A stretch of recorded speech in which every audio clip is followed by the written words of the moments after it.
Thank you for joining us on the Going Deeper podcast, a ministry of Fathom Church in Littleton, Colorado. You will never get to the bottom of the depths that are in Christ for you. And our hope with this podcast is that it will help you go deeper with God. So let's dive into this episode of the Going Deeper podcast.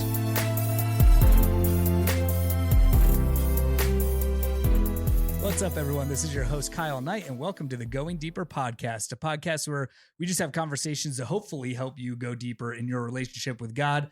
I'm in the podcast studio with our very own missions minister, Karina Bost. Hi, Karina. Hello. And lead pastor, Chris Martin. Hi, Chris. Hi. Hi. Hey, so as you can see by the title of this episode, we're talking newlyweds. Newlyweds. Hey, we had a lot of weddings this year. A lot of Fathom weddings. Six Fathom Church weddings. Yeah, let's clarify that. 6 weddings with people from Fathom Church in them. So that's a lot of members and young adults and things like that who got married this year who are a part of Fathom. It was a heavy wedding season. Mm-hmm. Your daughter was one of them. My daughter was one of them. Be a good one. Yes. And they're still here. They're still members of the church. They're still. I love it. Well, we 6 weddings. We have some engaged couples here at Fathom. We have singles, we have datings, we run the gamut on all these. But hey, we wanted to just kind of take a fun, serious, whatever this turns out to be episode of just hopefully like us giving some of our advice, because we are the be all end all. Like we know all about marriage, and that is a joke. We know because all about it. We do not, but we wanted to take an episode. Hopefully you listen to it of just some of our advice for newlyweds. Karina, how long have you and Kevin been married? Last month, Kevin and I celebrated our 20th wedding anniversary. 2 decades. 2 decades. Half my life. Wow. Half your life. Wow. Where did you guys get married? We got married in the Denver area, some church more north. I don't know. It was literally the only church in the metro area that would let my dad do the ceremony in their church because he wasn't on staff. There you go. So that's why we picked that church. Nice. So yeah, got married here in Denver. 20 years. 20 years ago. Chris, how long have you and Marcy been married? Well, not 20 years. No, we celebrated 16 years this summer. So awesome. So our joke is that our marriage can drive now. We just got our license. Yes. Yep, so that's right. We're ready. Yeah. Your marriage will be able to drink next year. Yes. Our marriage can drive. So and my marriage still has a preteen attitude. Be proud of how many years. 10 years. A decade, dude. 10 years. 10 years. This June. That's 2 hands, man. Good job. It's 2 hands. We've made it to 2 hands. Double digits. You made it to double digits. That's good. Yeah. So that's 46 years, right? 20, 30, 46 years between the 3 of us. Now, I know that there's a couple in our church who just celebrated their 50th wedding anniversary this summer. And so they have us beat. One couple has all of us beat. But there's still some decent wisdom in this room. Oh, yeah. Okay, so Karina, let's start with you having a newly married daughter. Just start out with one thing, one piece of advice, and then we'll kind of chat about it. Yeah, I think it's one I did give to her, but it's one that I got when I got married, and it was just honor your commitment, which when you go into the marriage, you're honoring that commitment. But my dad told me, over time that becomes less easy. And the more you think of outs, the easier those outs will become. Mm. So just honor the commitment and know, don't ever leave space in your brain for an out, because our brains are dumb and they'll take them. Yeah, no doubt. Yeah. I think I said it in my divorce sermon, but if you want to find a reason for divorce, you're gonna. Mm-hmm. Mm-hmm. I think that goes with, if you want to find discontent with your spouse, you will. If you want to find anything wrong with them, it will take you a matter of seconds to point out more than enough. Yep. Yeah. I mean, that's a good one. That also one of my top ones kind of goes along with what you just said. That and I do feel like maybe even some younger Christians, this is marriage is the goal. It's the goal. It's the kind of the end game. It's you get married and I did it. Awesome. We're done. But just to remind yourself that it's a goal, and it's really not the end. It's like it's the beginning of a marriage. And Karina, like you just said, like it takes a lot of work. It takes a lot of effort. And that's something that not to say like I didn't know, but it's like you really understand that once you make a commitment and you get married, that it's like you don't just go, all right, cool, we don't have to work on, our relationship anymore. Something that I have learned a lot is like, and had to be me and Jackie have had to be really intentional, especially with having kids and everything, is continuing to work on our marriage together, whether that's spending time with each other, dating each other, still going out on dates, spending good quality time, like growing together, and really like working at it. It's hard work, but man, if you get married and in that committed relationship, like you should want to really work hard at that. Yeah, it's good. Chris, what about you? Mine's related, but I'll say this. I think that my advice for a newlywed is to become an expert in your spouse's strengths. Become an expert in their strengths. I think it's way too easy to become an expert critic. It's just way too easy to see everything that they don't do correctly, or that they don't do the way you think that they should, or that it doesn't take you living together for too long before you could make your list of the little things that the way that you load the dishwasher, and the way that you talk to your parents, and you can make the list really easily. We could all do it right now. We could make the list of every way that our spouse should improve. But what about their strengths? Like I want to become an expert in Marcy's strengths, like what she's good at. And I want to be her number one encourager and her number one cheerleader, and the one who like positions her to be able to live into those strengths. Now, hear me. I'm not saying this from a place of I do this great, okay? Because I can just, but criticism, man, it's just such a toxic thing. And I had somebody tell me once, you don't need to be the Holy Spirit for your spouse. And I think that's really helpful. Like I want to be the one who is like the positive side of the Spirit, the encourager, the counselor, like the one who's like, hey, you can do this. You're great at this. I also think this parallels then to what you're saying, Karina, where it's like, hold to your commitment, to your covenant in your marriage. It's a lot harder to do that when all you are an expert in is their shortcomings. And we always say like, oh, the grass is always greener. It'll definitely look way greener if all you're focused on is the shortcomings of your spouse. So yeah, that's I think a good piece of marital advice, whether you're a newlywed or you've been married for 20, 30, 40 years, is man, study your spouse and become an expert in their strengths. Yeah, I want to build on that more than just on their strengths. I think if you can be an expert of them, pay attention to what they like, what makes them happy, things that help calm them when they're like all of the things. If you become an expert in them, then you can be their cheerleader, but you can also, slide sweet gifts in there, or you can encourage them, on hard days or whatever, but knowing, hey, their favorite candy is this. And so I'm going to send it to their office so they can open it. I think just knowing all those little things about them, just kind of be sweet and fun and nice. Well, and isn't that, that's something like what Kyle's saying when you're talking about like continuing to date your spouse and things like that. Like those things come naturally when you're dating. Yeah. Cause hear me, you're trying to woo them, right? You're trying to win and woo and romance and all that stuff. And it just comes so easy. Just like you can't get them out of your mind. You're so excited to do anything you could to like stir up a little bit of delight. And man, it just kind of fades away real quick, where it's like, yeah, I got this girl in the bag. I don't need to. And it's like, no, you need to keep wooing. You need to keep romancing. And, oh, by the way, the things that he or she likes and liked will change. Right. I had a friend who said, I've been married for 17 years to 7 different women and they're all the same. And I'm like, oh yeah. It's all the same. It's all the same girl. But it's like, how many different iterations of yourself have you been in marriage?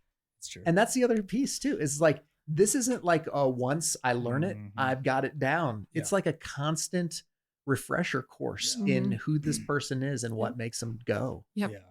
Yeah, I totally agree with that. I mean, me and Jackie, we make it a point to consistently be almost like, it's not like you're relearning each other, but you're really like sort of like relearning like how, like what's going on in that person's life now, like making sure to like remember those things, to talk about those things. It's like when you're dating, like talking about those fun things, but remembering them. One of the things that I have on here that kind of goes a lot with like some of those things and the dating piece is to have fun. Like have a lot of fun with your spouse. I think whether it's kids or you get a house or car payments, all that kind of stuff, that's like the big responsibility things. Just remember to have fun with each other. Some of the best like memories we have is to when we just have fun. When we just go out and go play putt together or something like that. I just think it's super important to be fun with your spouse. Mm-hmm. Who's next? You want to have another? That's another it. One? That's all. That is all. I've got more. So go for it. Really? Sure. Okay. Sweet. I mean, I can always come up with more things. Yep. This one is kind of based off of what we've just been talking about a little bit, but one thing I would commend newlyweds to do is to yes have fun, yes date each other, and know their favorite candy, but the way I've put it is pursue your spouse's heart. Mm-hmm. And what I think that means real practically is getting past the surface. In some ways we can get caught up in the surface of everyday life, the kids and the house and the job and the things and the lawn and the cat, kill the cat, like you can do those things. But one of the things that Marcy and I try and do on our anniversary, we go out to dinner on our anniversary and we always try to ask like a deep question of one another. And I think we should do it more than just on our anniversary. I need to get better at that, but pursuing the heart. Like I think this year we asked, I asked her, what's one or two or three ways that I can love you better this year? Or, you can ask the question like, hey, what if you had time to really listen to the Lord, what would you want him to say to you? Like, what do you need to hear from God right now? Maybe it's direction, maybe it's encouragement, but moving deeper than the surface level into, pursuing one another's hearts. And sometimes that can turn into really good conversations. Sometimes that can actually turn into some of the most contentious conversations that you have. Sometimes I in premarital counseling, I call them date wreckers, right? Where you got to have the hard conversations and wreck a date or two. And it might feel awkward, but pursuing beyond, like down into the soil of your heart, is actually where health in marriage long-term will be. And so, man, I think you got to pursue one another's hearts. Cause playing and all this stuff, those all are really important. But if you don't level down into the depths of who you really are, I think it's one of the reasons why statistically couples tend to get divorced after their kids leave the house. And I think it's because they've built their life on something that's been scaffolding above ground as opposed to the roots below ground. And so build your marriage, build up those heart level conversations so that when the scaffolding changes and the kids leave the house, or, whatever is going on above ground gets wonky, you have some sort of comfortability with one another below the surface. That's a good one. Okay. I have another one. Go. Yeah. I think instead of, which we've kind of touched on this a little bit, but instead of like focusing on what annoys you about your spouse, I've tried to focus on what I think annoys my spouse about me, just like the little things. And it actually is a lot easier to kind of come up with that list than you would think. And sometimes we know that, and it's like, well, you want me to be annoying. Well, here I go, right? You kind of use it as a weapon, which, so use that. And really, I've spent time just in that list mentally and just praying, God, how do I work past these things? How do I show love in these areas? How do I work on myself? Because I think we want, like you said, we don't play the Holy Spirit for your spouse. We want to feels like, hey, I can help them get better in this. No, help yourself by seeking the Spirit to improve yourself, and then let the Holy Spirit work in them. Yeah.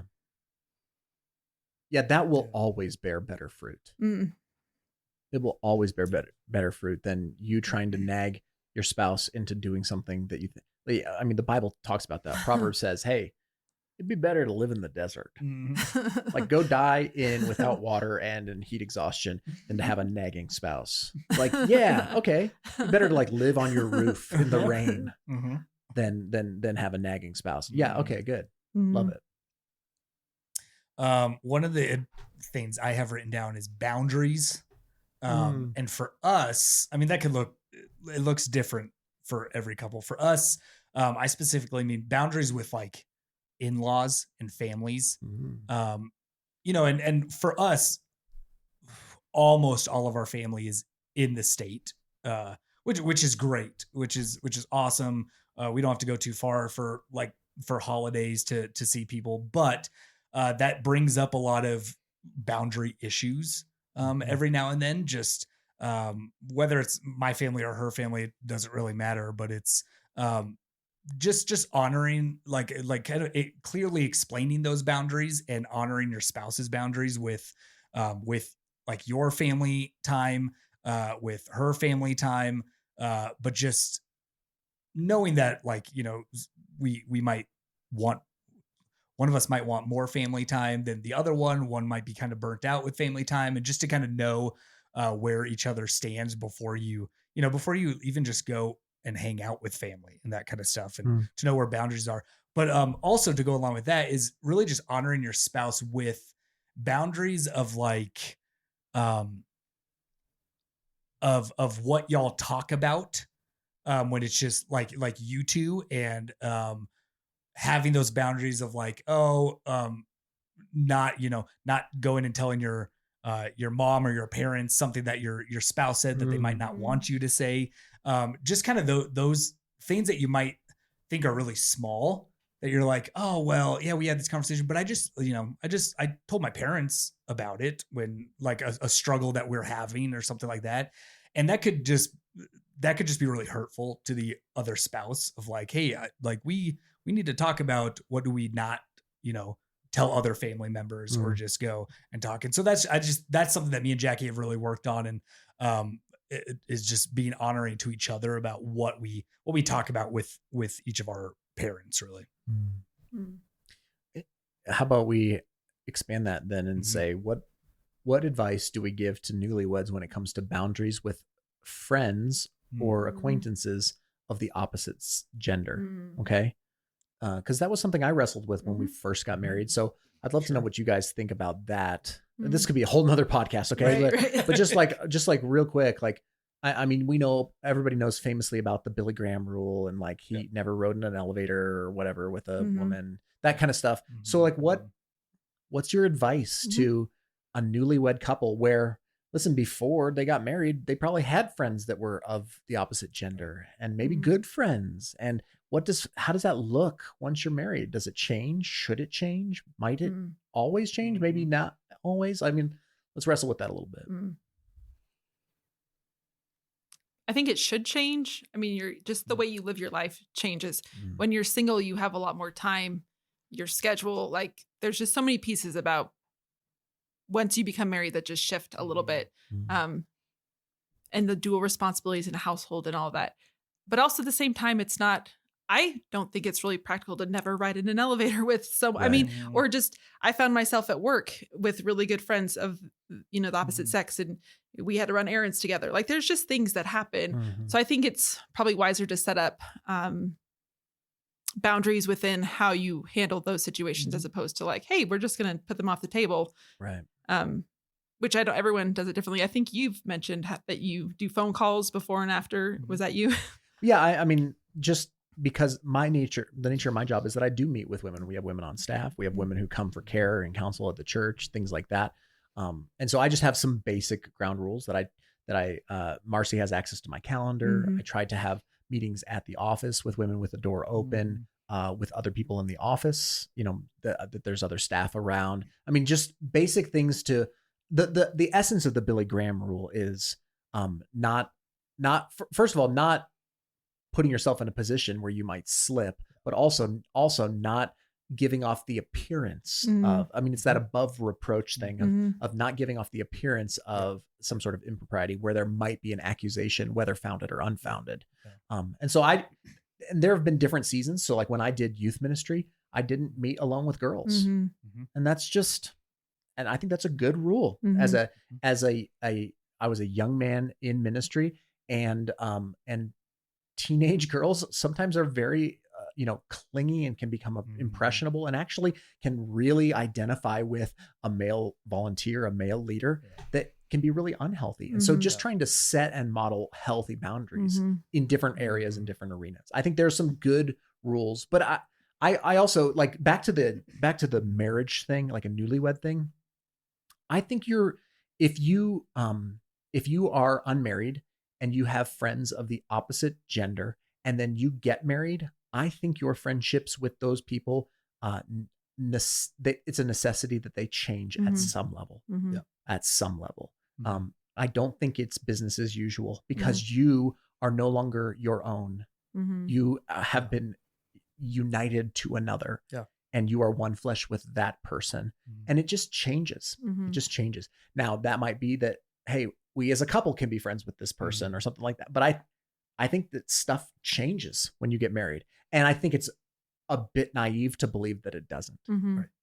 That might be a bit sweeping of a statement, but that's kind of what pastors do is we make sweeping statements. I just think that's, I don't know. What do you think, Kyle? Yeah, I would agree with that. I would also just say, with that, especially younger newlyweds, like we got married right out of college. And so we were at that age where, I mean, we all still had guy friends and girlfriends. But yeah, I think communicate about each of your quote unquote relationships, communicate about all the people that like you're friends with, just so that like your spouse knows. I mean, it kind of goes along, Chris, with like even just your rule in ministry with texting Marcy, like done with immediate, like that kind of stuff. It's like just being overly communicating about like who your friends are. But I would say just respect the other person in if you get married and they're just kind of like, well, there's this friendship that you have with so-and-so, and that it's just like, it kind of rubs me the wrong way. Even if you have even if your intentions are good, like if your spouse at that point, you're married and your spouse is kind of bringing up these questions, respect your spouse. And that might mean you need to end a friendship or something like that. I know Jackie had like a good group of guy friends that she was really close with. They started treating her completely differently when we started dating.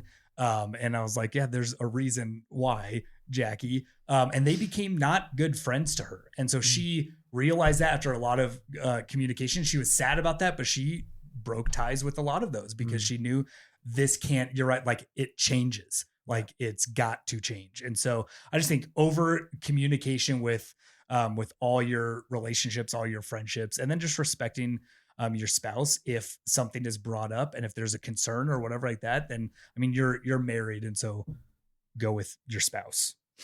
Yeah. Go with your spouse. Hey, I've got two more. Does anybody else have any that they need? Yeah, let's hear your two. Okay, yeah. Here's I've got a serious one and a fun one. Okay. Serious one first. No secrets. Bingo. No secrets. Yep. About surprise birthday parties. Yeah. No secret surprise birthday parties. No, I mean, just kidding. No, I think you should share bank accounts. I think you should share passwords. I think there should be no part of your life that is off limits. If you have to hide things, that is a dangerous slope. First of all, it gets really exhausting to keep up hiding, especially from somebody that you live with. Sure. Okay. But more so, two becoming one, naked and unashamed, the biblical idea of marriage is meant to be, I'm okay with you seeing my mess, and you're gonna love me, and you're okay with seeing my mess, and we're gonna work through things. And so, man, No secrets. I think if you have places that are yours that are off limits to your spouse, I just think that's dangerous. I just think that's dangerous. Now, you might be able to convince me otherwise, but I have not yet been convinced of this. Okay. But like Marcy knows how to get on my phone. Like she knows how to look at, she has access to like Find My Friends. Like she could search me right now and find out that I'm sitting at the church. And she doesn't need to police that stuff, but she should have access to that stuff, because secret places are a place where the enemy loves to just needle at us. And I don't think you should have a secret closet that you put your stuff in, or a secret room, or like a secret device or a secret account. I just think that's bad news bears.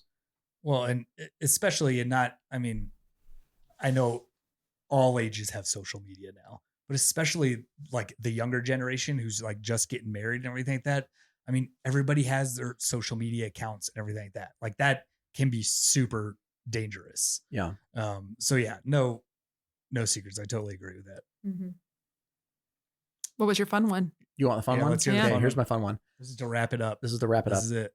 Marcy and I have said this for years and years. One time I got dinged on it, but I think that person is wrong. And I'll tell you why. I think you should learn how to waste time together. I think a key to a good marriage is learning how to waste time together. Now, one time I had somebody say, you shouldn't waste time. You should be a good steward of your time. And it's like, hey, you know what? Shut up. Remember the sermon? That's so dumb. Like, don't be dumb. Explain to us wasting. What do you mean? So I think wasting time is how we communicate this to each other all the time, that we are just good at wasting time together. And what I mean by wasted time is ordinary, non-extravagant, non-expensive, just you get a free moment here, you get a couple hours there, you get an afternoon here. Are you good at wasting time together? And listen, that might be, hey, we go for walks. It might be, hey, we like to watch shows. It might be, hey, we go sit out on the back porch and drink iced tea or drink wine, or, we like to, walk the dog. We like to go for a drive, whatever the thing is. It's not like, hey, it's date night. I've planned this out. We've got reservations and then we're going to the concert. It's not the extravagant. And I think you should do those things too. But man, if you can just waste time together, it's one of the things that we did a lot on sabbatical that I really felt like was life-giving for Marcy and I, was we can waste time like nobody's, like give us an afternoon and we will waste it together and it will just be sweet. It'll just be delightful, because hear me, most of life is ordinary. Most of life is ordinary time. And you put the kids down and you've got an hour and a half before you conk out. And how are you going to spend that time? And I say, man, just waste it together. Learn how to waste. And you have to define what wasting time looks like to you and your spouse. But I think that's my new married, just waste some time together and get really good at that. It's a good one. I like that one. That's a good one.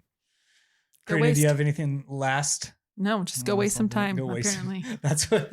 Now everybody wants it. It's like, doesn't that sound awesome? Go waste some time. You know what? I'm gonna go waste some time right now. How rad would it be to be like, hey, you've got a weekend to waste time with your spouse? That sounds fantastic. Not like, hey, you've got to go to this workshop and you got to the marriage retreats that churches put on should just be like, hey, get away and waste some time together. Or we'll take your kids, you stay home and just waste time together. There you go. The next Fathom couples retreat. Wasting time together. That's awesome. Well, hey, church, hopefully this was helpful to some of you newlyweds or those thinking about getting married, or some of you who have been married forever. Hey, send us your advice to chris@fathomchurch.org. You send it all to Pastor Chris. Yeah, thanks, buddy. Yeah, no problem. Hey, thank you guys for this conversation. Thank you, church, for listening, and we'll see you next time.